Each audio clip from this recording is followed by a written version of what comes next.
Boa tarde a todos, bom dia, boa noite. Hoje teremos a presença de Odete Zanco, ela é psicóloga, ela faz parte também da primeira turma de Self-Healing no Brasil, e eu queria dar boas-vindas à Odete. Seja bem-vinda, Odete. Muito obrigada, Sula. Olá a todos. Um beijo grande para todos que estão aí me vendo, me ouvindo. Odete, eu sei que você tem uma longa jornada aí com o self-healing, com outros estudos também. Você poderia contar um pouquinho para o nosso público que está nos assistindo hoje, como é que foi essa descoberta do self-healing, como é que você conheceu o Meir, a Bia, o que fez você decidir começar o nível 1 do curso e toda a sua trajetória até se tornar uma educadora formada no método. Conta pra gente, por favor. Olha, foi um caminho assim, um caminho de busca mesmo, né? Eu era secretária executiva aqui em São Paulo e aquele mundo corporativo, embora eu seja muito grata até hoje pelos caminhos percorridos que eu também aprendi, né? Mas era algo que me sufocava, que ia contra a minha alma. Mas eu ainda não sabia o que eu queria trilhar na minha vida, né? E aí estava conversando com uma amiga que era fisioterapeuta, que fazia massagem, várias técnicas de massagem, acupuntura, e ela começou a me falar de uma escola, me apresentar, e eu fui para lá, fiquei interessada, comecei a fazer cursos do Yin, Shiatsu, Anima, todos esses cursos, né, das linhas japonesas, e eu comecei a ficar encantada. Mas imagina, né, era secretária executiva, para largar tudo e começar uma coisa do zero dava muito medo. Um dia eu saí do trabalho angustiada, assim, com vontade de jogar tudo para o ar.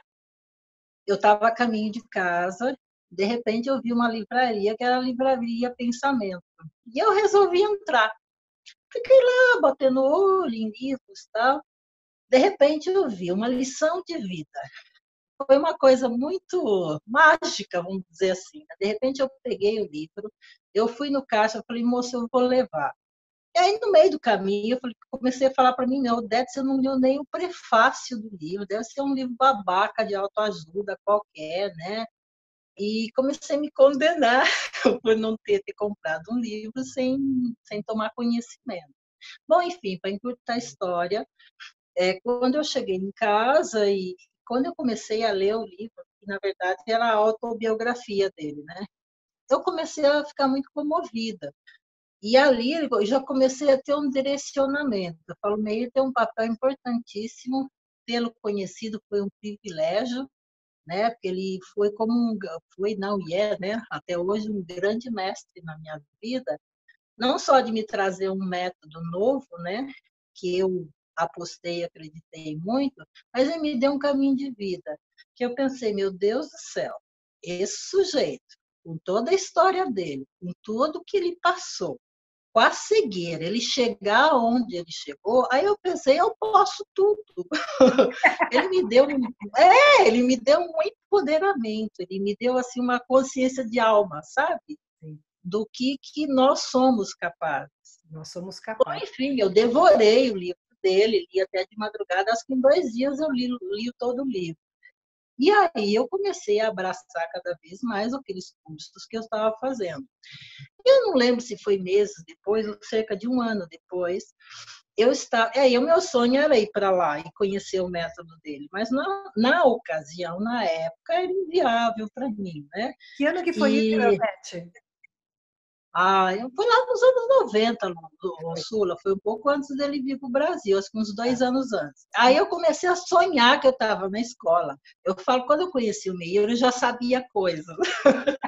Eu sonhava que ele me ensinava coisas. Eu fiquei tão encantada, né, com a história dele, com o método, que eu tive uma determinação que eu ia encontrar aquilo na minha vida de alguma maneira. Ou se eu não tivesse essa oportunidade, né, de ir para lá, ou dele vir para o Brasil, que esse era o meu caminho, né? E aí eu tive alguns meses depois, eu joguei tudo para o ar e já estava bastante avançada naqueles cursos que eu estava fazendo e eu resolvi começar a trabalhar com isso. E poucos meses depois, Eu estava vendo TV, assim, passando a hora do almoço, e aí estava ocorrendo o encontro dos metafísicos em São Paulo.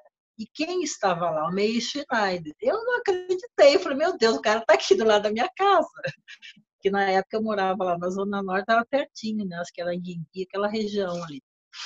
Aí eu voei para lá e cheguei lá, para minha decepção, ele já tinha acabado a palestra dele, né? Mas aí uma moça falou, olha, parece que ele vai autografar os livros do lado de fora.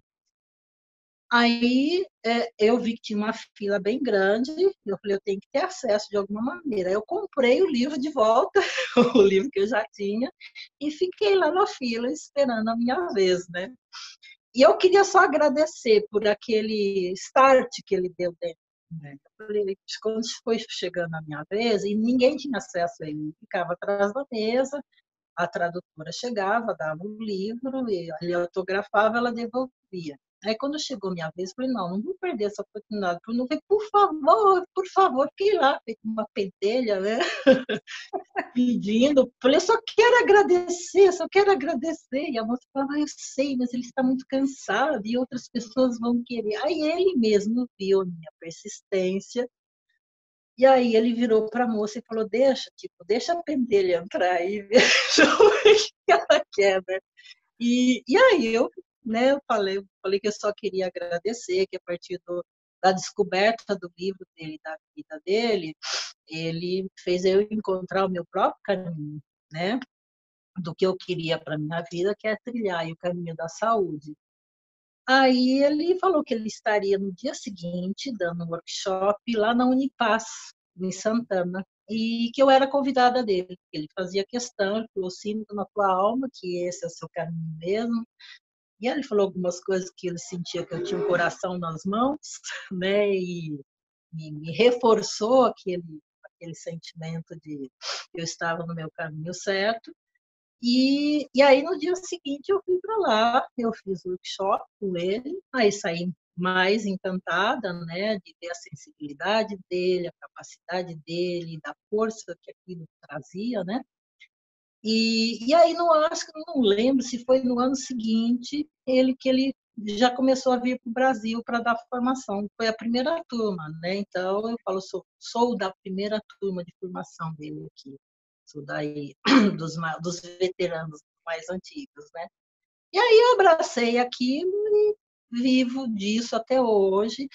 Há 12 anos atrás aí eu também fui fazer psicologia e outras formações e eu fui agregando, né, dentro do self-healing, mas o self-healing sempre foi meu carro forte na vida, né? E aí eu fui buscando outras ferramentas para agregar, porque eu falo que, né, nós somos corpo, mente e espírito. Não dá para trabalhar só corpo, assim como não dá para trabalhar só mente. Nós temos que investigar e adentrar esses dois corpos, vamos dizer assim, né? Exato. Fui me interessando muito pela psicossomática e aí foi isso, né? Aí participei. E em 99 eu fui para lá e eu terminei o curso lá, a formação lá. Depois que eu vim para o Brasil, aí terminei um restante de estágios com a Bia, que é outra pessoa, são duas pessoas que eu tenho uma gratidão muito grande. Primeiro pelo Meir, né? Pelo todo o ensinamento que ele nos traz, literalmente ele nos dá um ensinamento de vida, né? Não é só como lidar bem com o nosso corpo, ele nos dá um ensinamento de como a gente lidar bem com a nossa alma. Exato. Né? E aí a Bia, que eu encontrei depois também, um exemplo fabuloso de resiliência, de força, uma pessoa iluminada. Exato. E todos os colegas, você inclusive, né, Su? Eu falo, todos que trilharam o meu caminho, que surgiram no meu caminho dentro do self-healing, foi e continue sempre será um grande presente na minha vida. É uma gratidão, sim, de todo mundo morando aqui nesse coração. Então, foi mais ou menos isso. A gente sabe que você, na sua trajetória, né? Então, você fez a psicologia e você acabou se especializando também em pacientes com dor crônica, em pós-trauma, né? E você acabou também se especializando na técnica EMDR, né?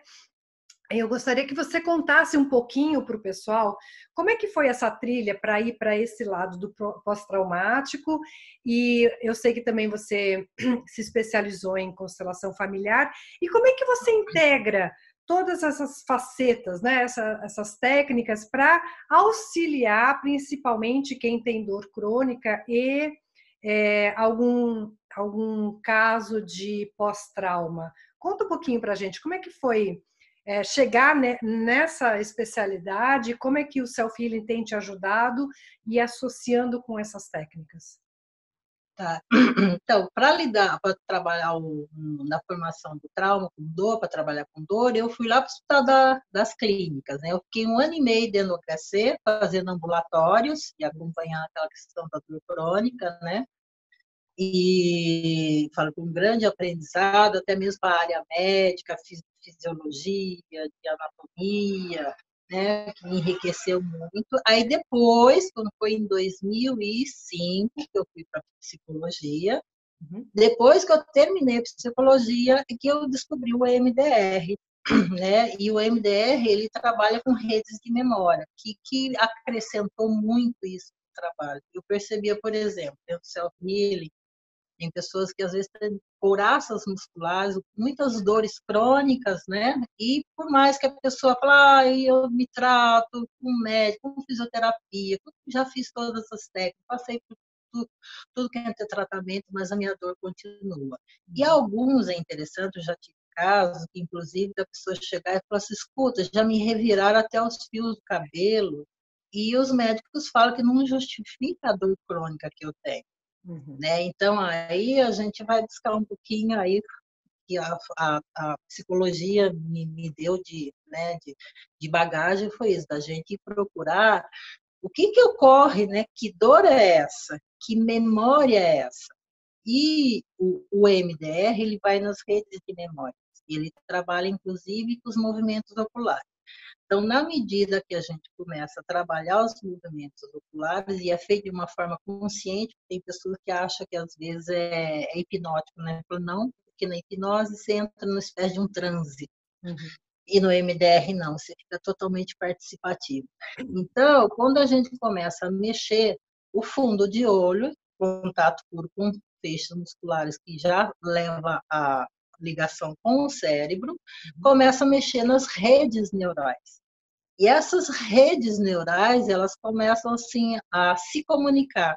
E aí começa a trazer eventos traumáticos do que a pessoa viveu, que foi aos poucos, porque eu falo, vem do pensamento para o sentimento e o corpo vai registrando. Então, o corpo começa a dizer, está doendo, dói, mas a pessoa não sabe de onde vem. Então, o MDR, ele é uma ferramenta também fabulosa em função de que aí ele vai localizar de onde vem essas dores, que situações que essa pessoa passou, que dores que ela somatizou, psicossomatizou, né, que encoraçou esse corpo, e hoje vem em forma de dor, inflamação, um processo, uma cronicidade que nenhum remédio, nenhuma técnica às vezes resolve, né? Então a gente vai, quando a gente fala pelo corpo até um ponto, né? Mas às vezes quando vai além a gente tem que buscar outras ferramentas. Então eu uso muito o MDR, que é bastante útil, sabe, para localizar o que causou o trauma. E aí quando ela localiza, a gente faz uma dessensibilização, aí o corpo tem uma resposta, E né? aí, O corpo responde favoravelmente. e com essa Também. experiência que você tem do EMDR, é, que usa a ferramenta visual, né, para acessar o cérebro. E nós sabemos que no self-healing a gente também acessa esse cérebro através de exercícios visuais que integram com o corpo.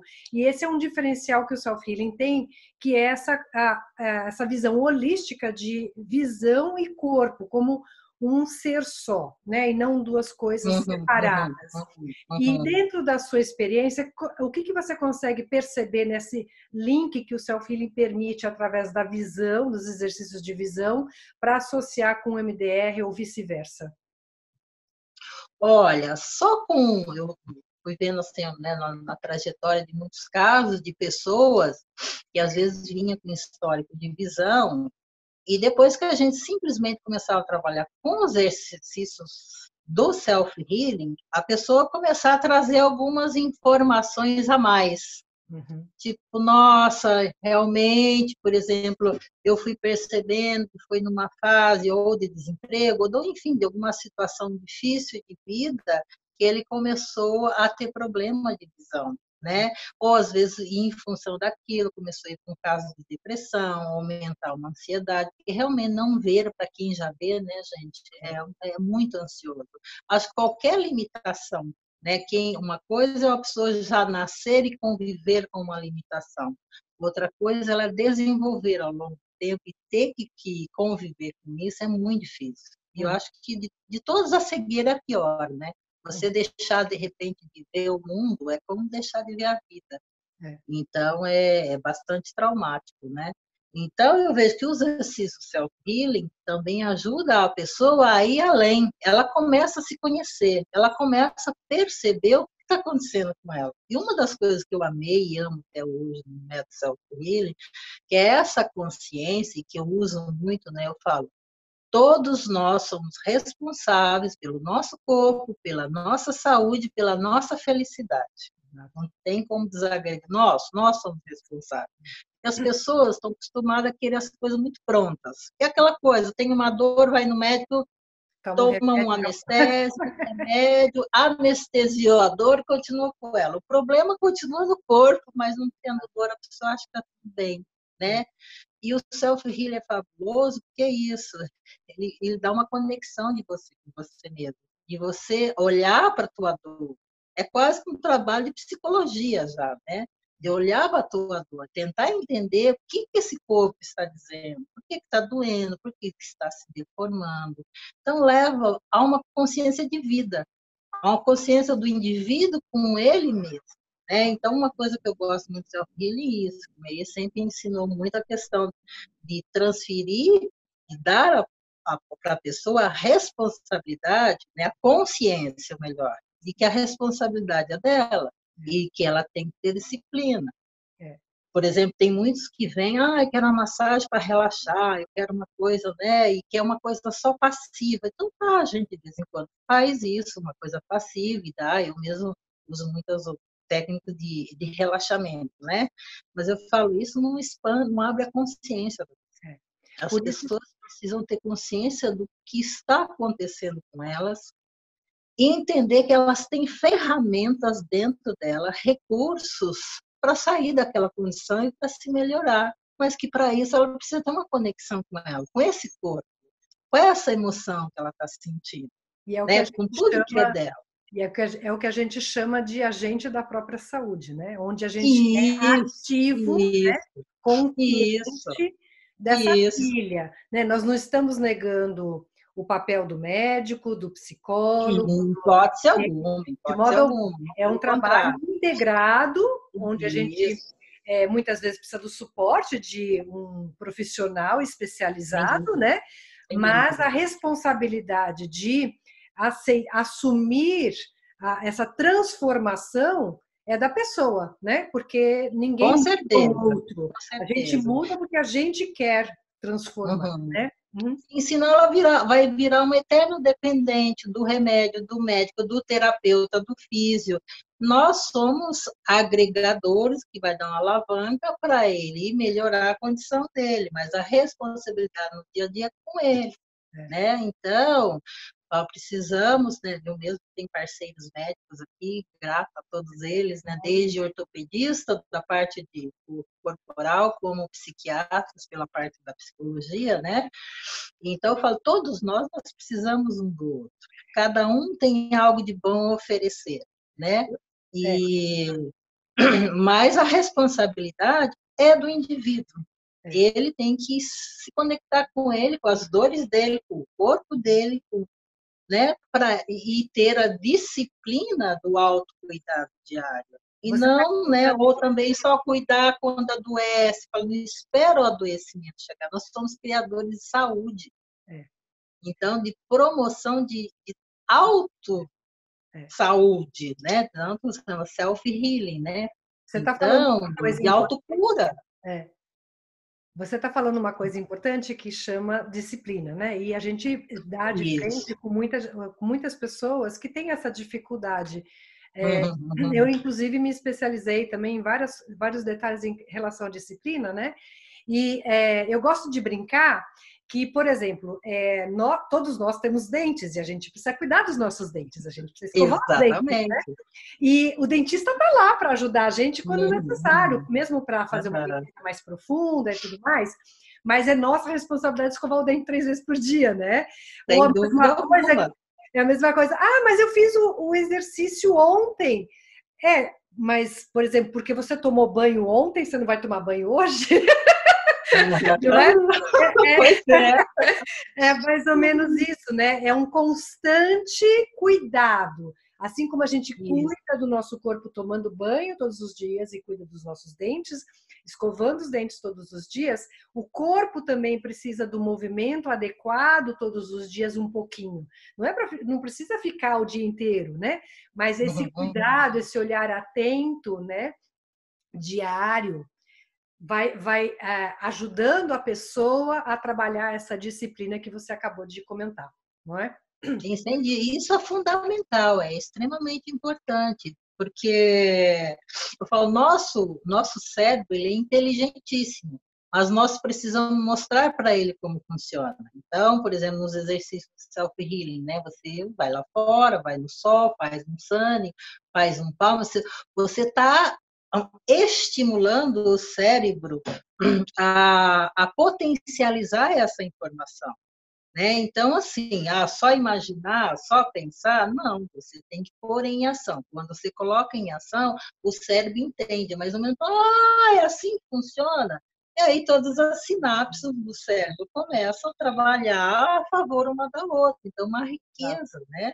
Então, realmente, a disciplina é importantíssima, como você disse, assim, como a gente escova os dentes, se a gente tem um problema de visão, vamos ter que ter o foco nessa visão, ter a disciplina de fazer exercício. Tem um problema de coluna, também vou ter que ter o foco na minha postura, no dia a dia, né? E complementando com essa disciplina que você acabou de falar, fica muito claro que esse exercício diário, que é a nossa disciplina, que todos nós desenvolvemos, né? A gente não nasce com a disciplina pronta, Uhum. a gente vai exercitando diariamente. Um dia dá certo, um dia não dá, e com isso, junto, a gente vai exercitando também o que a gente chama de comprometimento com a nossa própria saúde. O que você Uhum. pode nos falar um pouquinho sobre isso, para a gente poder finalizar a nossa conversa de hoje? Eu acho que quem não se autocompromete adoece, de alguma maneira, né? Então, hoje, principalmente, nós vivemos num mundo que nos convida muito a ir para fora, para a virtualidade, para a vida lá fora, para os interesses de fora, para as contas a pagar, que, claro, tudo faz parte da vida, precisa desse ritmo, precisa, né, da vida lá fora, mas, assim, a vida lá fora só vai ter realmente qualidade de vida se a gente cuidar da vida de dentro. A vida de dentro compreende cuidar do corpo, da mente e do espírito, né? Quando eu falo espírito, no sentido de espiritualidade em geral. Mas, assim, tem que ter esse comprometimento com você. A gente se compromete com tanta coisa na vida lá fora, é nossa obrigação, é nosso dever nos comprometermos conosco, porque no final é a gente com a gente, né? Então eu convido aí as pessoas a tirar tempo no dia a dia para realmente estar mais com você mesmo, estar com o teu corpo, sentir um pouco como é que eu estou, como é que eu estou lidando com, né, com o meu corpo, com a minha saúde, com o meu bem-estar, desligar um pouco só dos problemas externos, bem, porque quando a gente se conecta, a gente se reintegra e fica melhor, tudo lá fora também funciona melhor, porque tudo é reverberação, né? E eu falo, tudo, o mundo externo depende do mundo interno. Então, gente, cuida muito. Cuide de você, tenha amor, tenha respeito, tenha autocuidado, porque é o mínimo aquilo que a gente pode, nós podemos fazer por nós mesmos. Eu queria Somos agradecer muito, responsáveis pela nossa saúde. eu queria agradecer muito essa mensagem final que você está dando para a gente. E quem quiser conhecer o seu trabalho mais de perto, tem um WhatsApp que a pessoa possa te encontrar, um e-mail, um site. Como é que a pessoa te encontra? Você está em São Paulo, né? Deixando claro para as Sim, pessoas, você sim, está em São sim. Paulo, na Vila Mariana, não é isso? Sim, É. isso. Vila Então, Mariana, Clabin, isso. uhum. E né, eu tenho o WhatsApp, né? O celular é 999790868 com WhatsApp. E quem quiser conhecer um pouco, ali tem um pouco de tudo, um pouco de mim, um pouco do meu trabalho, um pouco das técnicas que eu trabalho. Eu tenho uma página no Instagram chamada Odete Zanco a serviço da vida. Que lindo. E então, com essa página lá, vocês me encontram, lá tem as minhas especializações e também o meu contato, tá? Perfeito. E aí eu vou deixar de expor Aqui também no um texto. e-mail, Uhum. né, que é odete_zanco@uol.com.br. Muito bom, muito obrigada. Eu queria agradecer muito a sua presença, o seu tempo, a sua disposição, para poder contar um pouquinho da sua trajetória aqui para o pessoal que está nos assistindo. Muito obrigada. Imagina, eu que agradeço de todo o coração pela oportunidade, né, pelo privilégio de estar falando com vocês e levar um pouco aí de mensagens, né, de consciência e de saúde para as pessoas. Então, o ganho é meu também. Muito obrigada a todos e Obrigada. obrigada, Sula. Obrigada. Até mais. E lembrando Até a mais. todos que o Meir está chegando aqui no Brasil no final de fevereiro. Ele vai passar pelas cidades de Rio Claro, São Paulo. Depois ele vai para São Paulo e ele finaliza a temporada dele nesse ano de 2020. Ele finaliza em Volta Redonda, no Rio de Janeiro. E para que vocês possam acessar a agenda completa do Meir Schneider, que é o criador do método Self-Healing, você acesse a nossa página www.selfhealingbrasil.com.br. Obrigada pela sua presença e até a próxima entrevista. Até mais. Até mais. Um beijo a todos. A todos.